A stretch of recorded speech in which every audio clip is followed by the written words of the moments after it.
All right, good afternoon. I almost said good morning. It is afternoon now. Welcome to our last session of Day to Day. Excited to have you here. A couple of housekeeping items. Well, first let me introduce myself. I'm Haley Buck. I'm the Senior Director of Engagement and Analytics with MPH.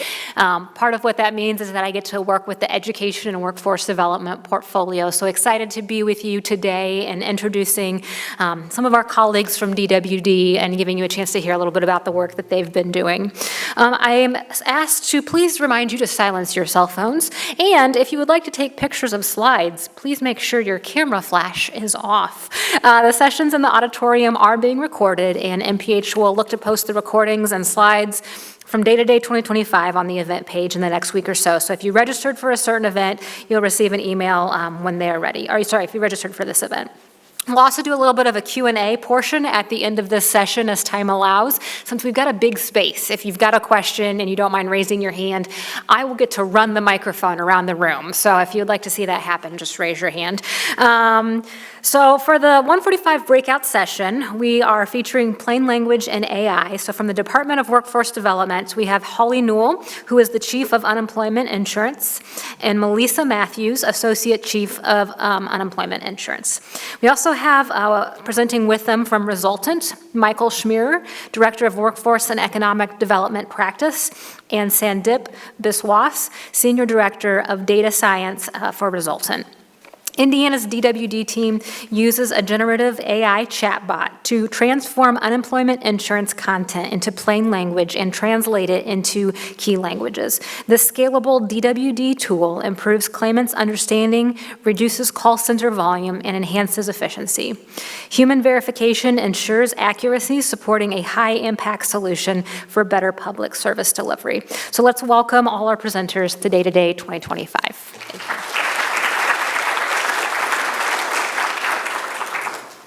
Thank you, Haley. Good afternoon. As Haley said, my name is Holly Newell. I am the Chief of the Unemployment Insurance Program at DWD. As we present our large language model to you today, we're going to explain who we are and what we do, the problems we have within our system, and how we looked at ways to securely incorporate AI meaningfully into our business practices to solve some of our problems. Our division is responsible for ensuring that Hoosiers who are unemployed through no fault of their own receive unemployment insurance benefits as quickly as possible while still ensuring the integrity of our system. Our UI team is made up of about 475 people. About 40% of our team focuses their efforts on claims reviews. Each week, we receive 20,000 or more requests for benefit payments. Last week, we had 21,337 such requests, and we paid out nearly $7 million in benefits. During our peak operating times, we received more than 30,000 weekly requests for benefit payments. People seeking benefits have to interact with our online system, Uplink. Within Uplink, there are hundreds of documents that go to claimants' employers, letting them know many things, including whether benefits will be paid, when a hearing is scheduled, and how much tax they might owe. Most of these documents read at a high school or college comprehension level. But 10% of our claimants do not have their high school equivalency, and 50% have not had education beyond high school. We knew we needed to be able to offer these documents to our customers in a way that was understandable to them. We needed to make these documents plain language. Plain language ensures that the documents are clear, concise, and easy to understand. Our initial thought was to hire a contractor that specialized in plain language translation. With that manual process, it took 3 months to translate just 14 documents into plain language. At that pace, it would take more than 13 years to translate all of our documents. We needed a different approach, and we wanted to look for a tech solution. We began having conversations about how this might look if we used machine learning. Our concerns: how do we do this securely, and how do we keep a human touch on this? We worked with Resultant to identify and develop a tool that could efficiently and effectively respond to these gaps in our customer service experience. The end result reduced our timeline by 80%. 3 months for 14 documents shrinks to 2 weeks, and it will now take just more than 2 years to translate all of our documents. The machine can rewrite documents in less than a minute. The additional time comes from the human in the loop and the governance process that we have added to the system. The tool we created will be owned and operated by DWD. The tool operates in a closed universe. Our customers' personally identifiable information is protected and safe. The LLM never sees it. Our process toward an LLM began with journey mapping, which tracked the claimant and employer experiences when trying to navigate the unemployment insurance system. I'm now going to turn this over to Melissa Matthews, who will talk more about that journey mapping process.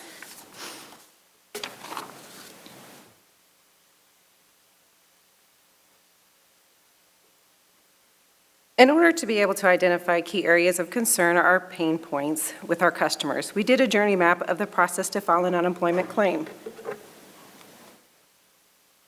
In this example, our customers are claimants, and we are taking the happy path, assuming they don't run into any problems. As you'll notice here, the claimant separates from the employer, files for unemployment, submits a weekly request for payment, which are vouchers, receives eligibility decisions, which we call determination letters.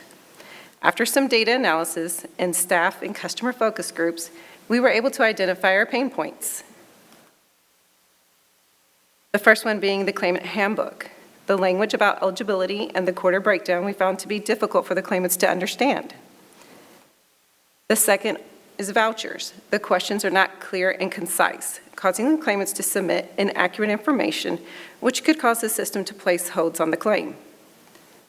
The third being the determination letters.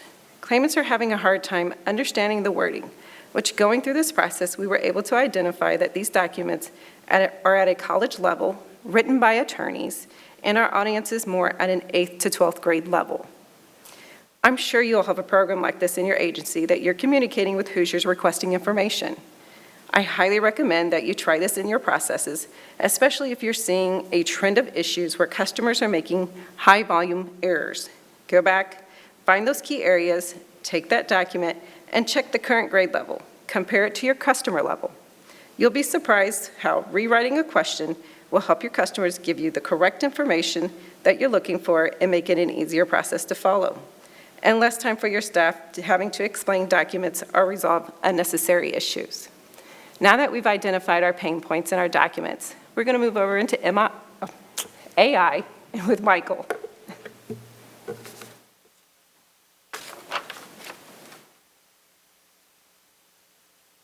All right, good afternoon, everyone. I'm going to walk you through a video of the tool and then show you some examples of the outputs. So the video might go fairly fast. Don't try to read everything on screen. We've got slides that follow afterwards that will show you a little bit more about the tool.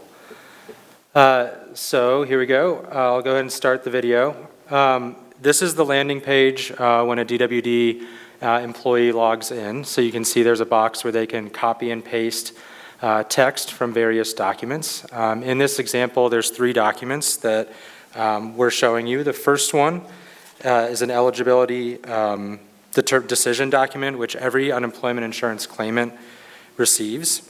The second document you'll see relates to an appeal, how to file a UI appeal. About 3 to 5% of unemployment insurance recipients file an appeal. And then the third document is one that was shared by the Department of Revenue with their permission, just to show you how this solution can work for your agency as well. So you see it's walking through these various documents. Once someone copies and pastes the text within the tool, they can select the plain language button. This is the model that's already been trained on United States Department of Labor plain language guidelines, as well as DWD preferences. After they hit the plain language button, it spits out the output below it, where the user can then easily copy and paste that information back into the document or into web copy. You can also pull copy off the web and use this same process. You'll also notice on the right-hand side of the landing page, there's a translation option.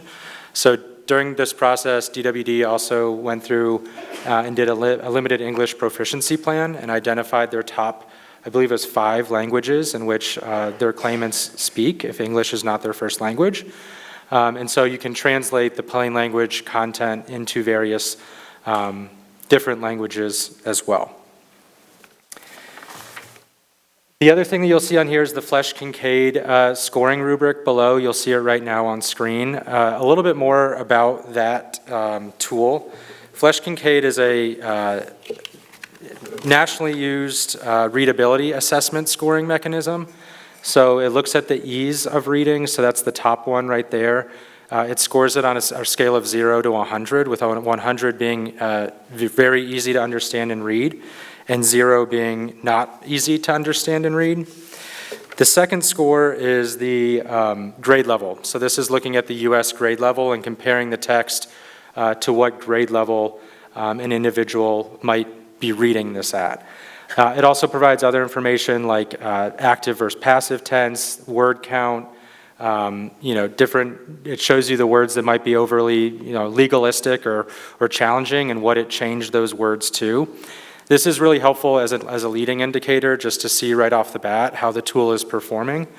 But it also is important to go through the governance process that Holly talked about and Sandip will talk about in a little bit more detail after we get through the demo and kind of the outputs from the tool. So this is the first notice. The text might be a little bit small, but I'll walk through it with you. So on the left-hand side, this is the eligibility determination notice. Right away, comparing the left to the right, you can see that the number of words was decreased. So we were able to cut the word count. In the ease scoring, it went from, let me get my numbers correct because it's hard to see on the screen. It went from 22 ease all the way up to 68. So we know we're dealing with, legalistic programs that have laws and regulations that have to be followed. So it can be probably pretty challenging to get up to that 100. But going from 22 to 68 is a significant increase in the ease of understanding what's in the text. Additionally, on this one, the additional text was close to an 18th grade reading level, and the rewritten text is just below an 8th grade reading level. So this is the second document. This is the appeals letter. So you can notice on this one that the ease and the grade level don't change that much. There's not a significant change. It goes up a little bit in both of those, or up a little bit in ease and down a little bit in the grade level, but it's not super significant. I think a couple things to call out on this one is if you look at the third row here, the sentences in the original text were anywhere between 20 to 25 words. The LLM trimmed that down to 10 to 15 words. So again, making it easier for the claimant to understand. And then it also, in the box below that, is just calling out 2 rows below that, is calling out some of the wording that was tweaked. Again, both for the governance piece, so Holly and Melissa and their teams can look at this quickly and say, no, we actually can't change that wording. That's something that's written in code. We need to keep it that way. There are examples of that where the tool will change it and it gets caught in the governance process and it remains maybe a tougher type of term that we would like to see, but rules and regulations require it to be that. So in this, it changed determination eligibility just to decision, so 3 words down to 1, and it changed monetary determination to monetary decision. This is our last example. This is the Department of Revenue form. Again, we can see just visually the word count has been reduced from the left-hand box to the right-hand side. The ease of reading on this one went from 54 up to 65. The grade level went from just below a 10th grade reading level to just above a 7th grade reading level. And the other thing I'll call out here is the tool will call out the active and passive voice. So in this example, this form used both active and passive voice, which can make it confusing for the reader to understand. And in the rewritten content, it was all in active voice, so it can make it easier for that customer to understand the instructions on the form. With that, I'm going to pass it off to Sandip. He's kind of the brains behind the operation. He's going to share a little bit more about the human-in-the-loop governance and then the architecture behind the tool.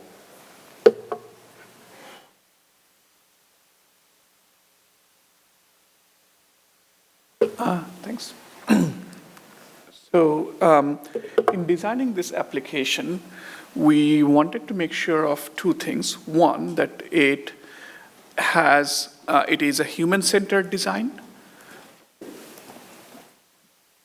that it is a human-centered design where it specifies unemployment insurance specific language, right? So the other other part of this is how do we do the generated output is we employ AI in a safe way, right? So there are two aspects. So one is when we do that, so for the first one, the human input or prompt, we have introduced a governance process where it does not take the AI one directly and translate into the website. It actually goes through a governance process. The other side of this is when we want it to reflect the UI language, we trained it on DWD specific language. So, got it? So as you can see, I'll walk you through the architecture behind it. So we have built this on Google Gemini LLM. The Google Gemini LLM gives you the base of it. So that LLM, it's trained on pretty much a large language, right? And that gives you the underneath sentence structure, the grammar, how it understands the language. On top of it, as you can see, that we have UI experts have translated language from complex to simpler, and we fed the Gemini on top of it using Vertex AI, the pipeline. So now you have a fine-tuned model that we can use through the application. So the application that you saw that Michael showed in the demo, it's built on pretty lightweight Streamlit. And then underneath, you have the LLM model that's in the model registry that translates the language to respective plain version of it, right? And then the text is pushed to web app for the human review, and eventually, once it passes that governance, it is then released for comms. We have introduced a feedback loop as any machine learning application so that over time it could improve as well, right? So let's say you go through this application, you translate 50-50, and then you put it in production, and then you have, eventually, you get to even more examples, right? So you can then put this back into the application that automatically feeds back into the model, and over time it gets better and better and better. So that's the overall kind of architecture of the application, and it's been a lot of effort from the team, and great to present it to here. Thank you.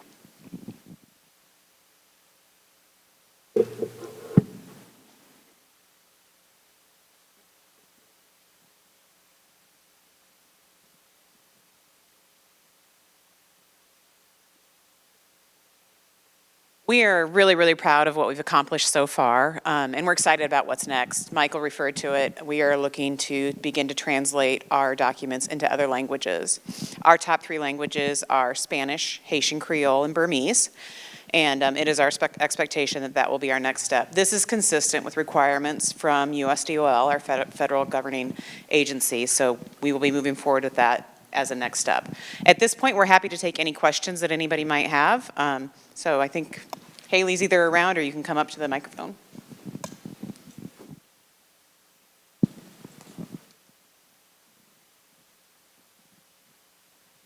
I just wanted to know more about what the governance process looks like.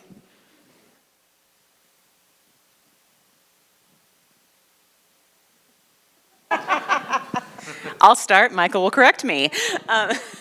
So we identified individuals within our UI division, so our subject matter experts, and they review the document after the AI generates the new document. And like Michael said, they're going to be looking at this and saying, whoa, whoa, whoa, we can't change that language. It is legalistic and it is hard, but it has to be there, non-negotiable.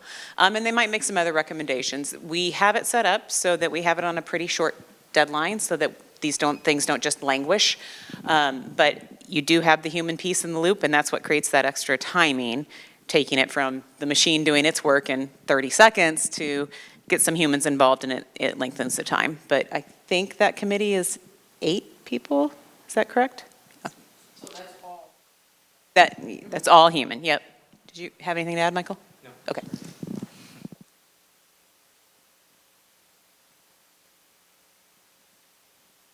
Need some like theme music or something here in the interim. Hi, the interface shows input text, and then it thinks for a while and spits out the text that you can copy paste somewhere else. Or did I get it wrong? In which case, where does this governance process happen? Do you have to actually create a new document, send to someone, or is it automated in the Streamlit app?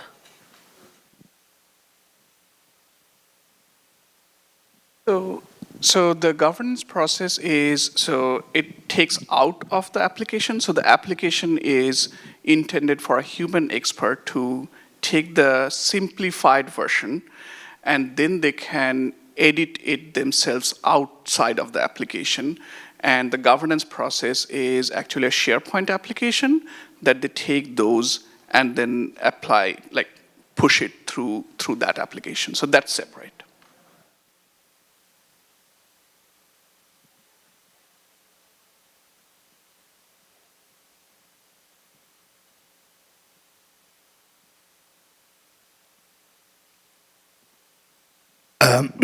So the model puts out simplified text, correct? How do you verify the accuracy of the simplified text? Is it according to what we have fed it, or how is the accuracy being measured? So it starts with that leading indicator of the Flesch-Kincaid score. So right away when someone puts text into the tool, they can see, did the output text reduce the grade level? Did it increase the ease of reading? Did it change active, passive? So right there you can kind of see the efficacy of the tool itself. And then it goes into, again, what we've just been talking about, this governance process where there can be tweaks made through that. Again, maybe it's a lawyer saying, well, we can't change this wording. It's in Indiana code. This is what it has to say. They can then feed that back to Sandip's team, and they can say, okay, don't change that wording in the future. So every time the governance committee doesn't have to flag the exact same thing. So it starts with that Flesch-Kincaid scoring, goes to the governance committee, and then there's long-term indicators that the DW team is looking at that Holly hit on, including, our call center volumes going down regarding this issue that we always have with this form, our reductions in mistakes on UI applications in this one section going down. So there's some leading indicators, there's the governance process, and then there's the long-term stuff that the agency can measure after they implement the changes to the copy.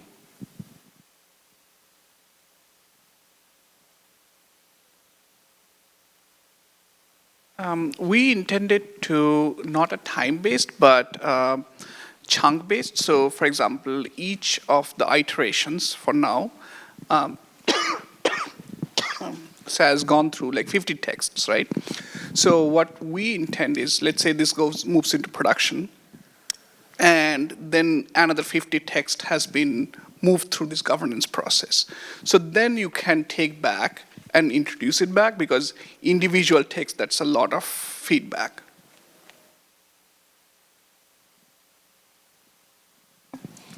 I have another question, which is twofold.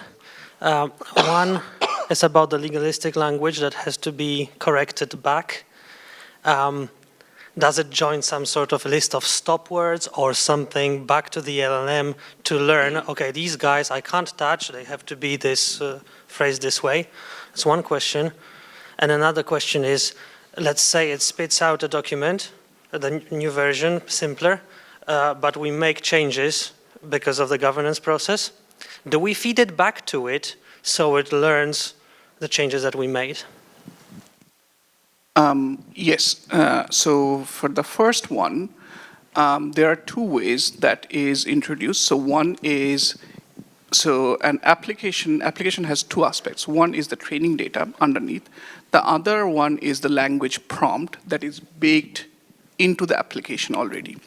So in the current one, we have, through the identification process, we have already identified some words that are like very specific and should not be changed. So we have introduced those in the prompt itself. So in future, if more words are identified, one can always update the prompt and redeploy the application. The other side of that is and then the other question you asked was like training data, right? So yes, so basically how it happened is, again, you have this in production, then original, like through SharePoint and the governance process, you have the original text and the updated text that went through governance. So you have both texts, right? So the idea is those texts are saved somewhere and then reintroduced back into the application as the training data. So the training data, let's say like previously it was 200 training examples, right? Now you have 50 more, so you add it back and retrain it. So now it reflects it closer and closer.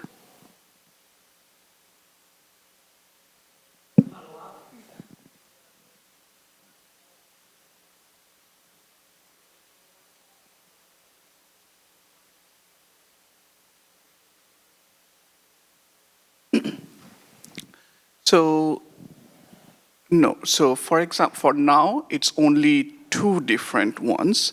It's not specifically that you have, like we have changed, like teaching the application, like you have changed to this one, now rechange it back to those one. No, we have not done that path yet. Super neat application. I really love it. I know that its focus right now is document, writing. Once you're finished with your 750 documents, do you have any intention of maybe tweaking this application to serve more of a customer-focused, like front-end chatbot, like on your DWD website? I think you're ahead of us, but it sounds like a great idea, and we're going to take that back and think about it.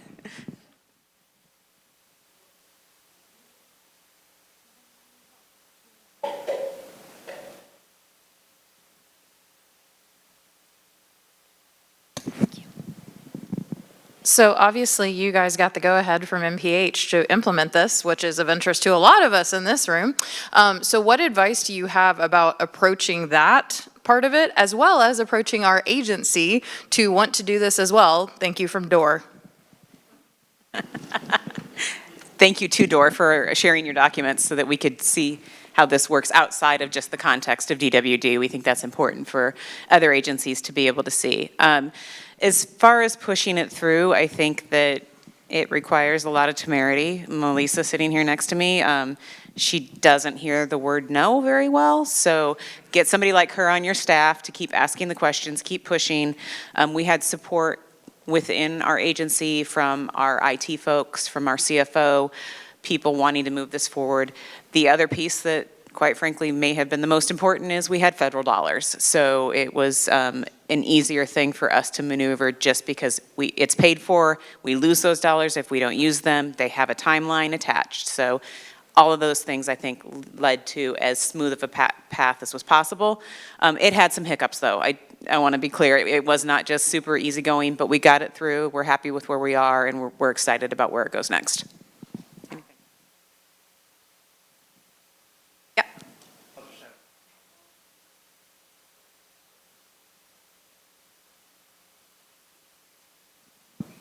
So the project started, as Holly alluded to, with manual work. So we've been working with DWD for over a year, but it started with manual work, realizing that it wasn't a path to getting the outcomes the agency was looking for.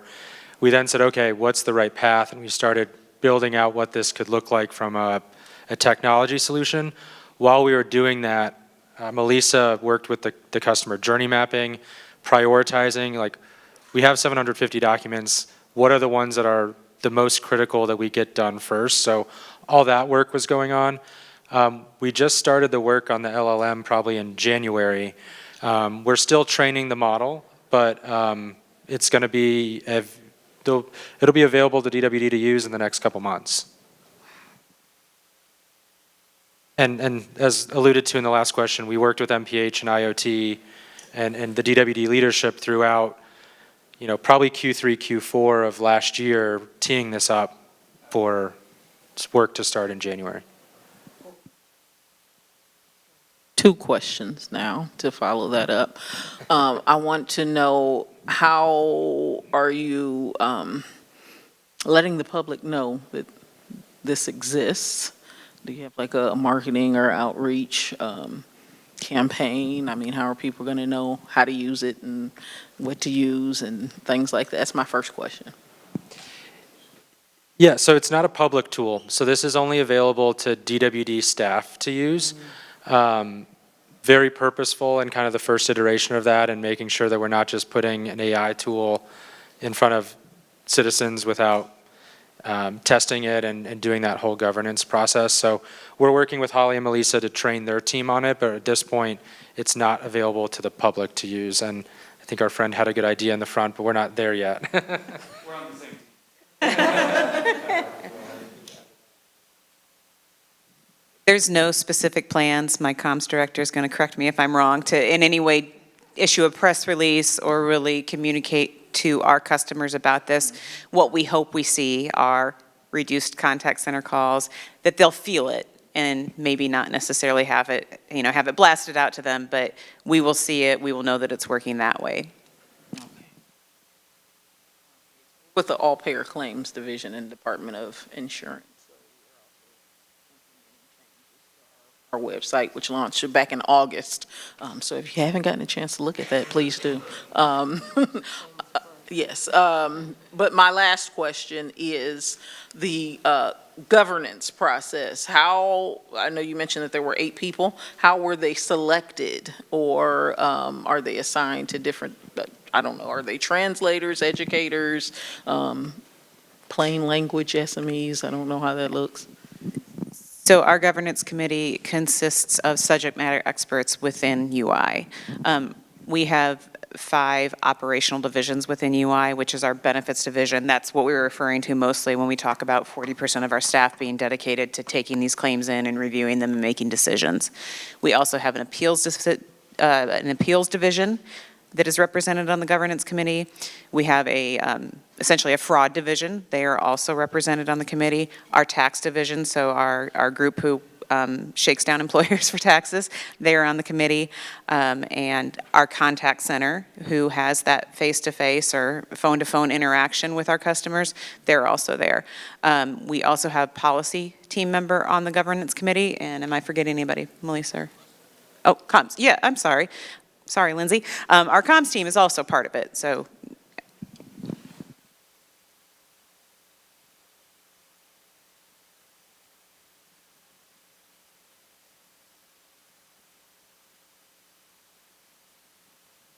Hello, a bit more of a technical question here. When you feed the document into the large language model, do you feed it the document through in its entirety, or do you chunk it into smaller pieces before feeding it in?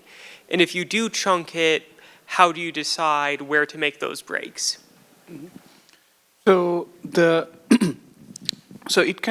so a large language model, you can feed it both ways, right? You can do the whole document versus you can feed it smaller versions of it. Now, the use case particular for this application was chunks of document, because that's what most of the use cases were, where you take certain chunks of document and then you feed it through the application. So the training is all chunks. Now, as we have seen, even outside of the training document, you have the base Gemini LLM, which is trained on like entire corpus, right? Entire corpuses, as well as you have, so what we have seen is, in general, if you copy paste parts of a document and paste it, it performs decently, but the best performance will be based on chunks.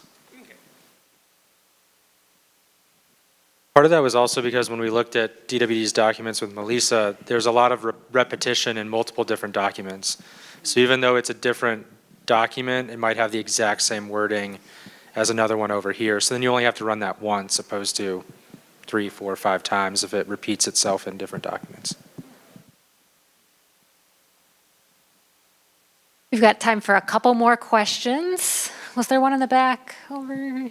Oh, okay, I've got 3 more. All right, you are the lucky 3 here. Start right here. Another more technical question, what does your data cluster look like in terms of processing?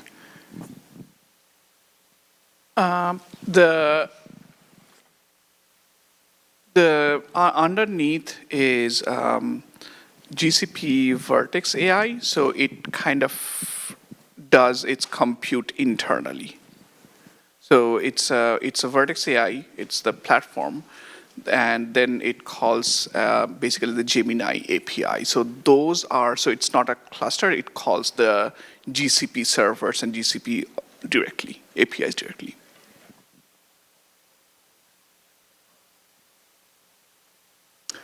Right, so this is cloud-based.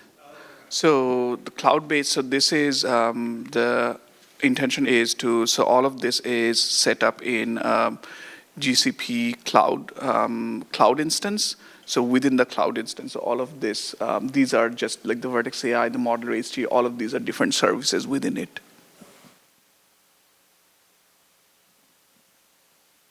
Do you guys have a subscription cost that you're paying for that service with Gemini to be able to have that ongoing?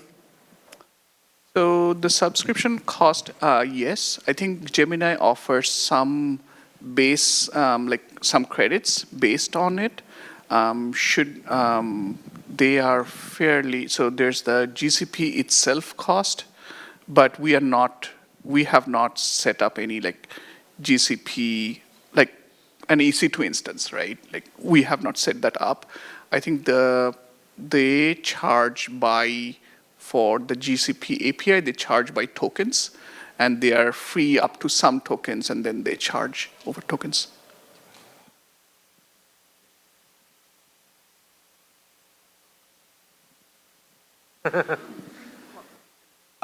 During the governance process, did you find there was like kind of competing values you had to weigh of like vagueness versus like simplicity? Or like, and I guess how did you kind of tackle that? Yeah, they definitely experienced that, and the data governance team works together to get through some of that, and then there are ways for the documents to be ratcheted up another level if there needs to be additional eyes on it. But even within our teams, there might be competing interests for, somebody in appeals has a very different approach to how a document should read, maybe, than somebody who's used to dealing with just the benefit determinations. But all of these people are looking at all of the documents, whether they're coming directly out of their division or not. So we do get a lot of different thoughts from people on what makes sense, what we should be doing, what we should be including, and what we might need to be refining. All right, well, thank you all for your questions. Can we give a round of applause to our presenters today?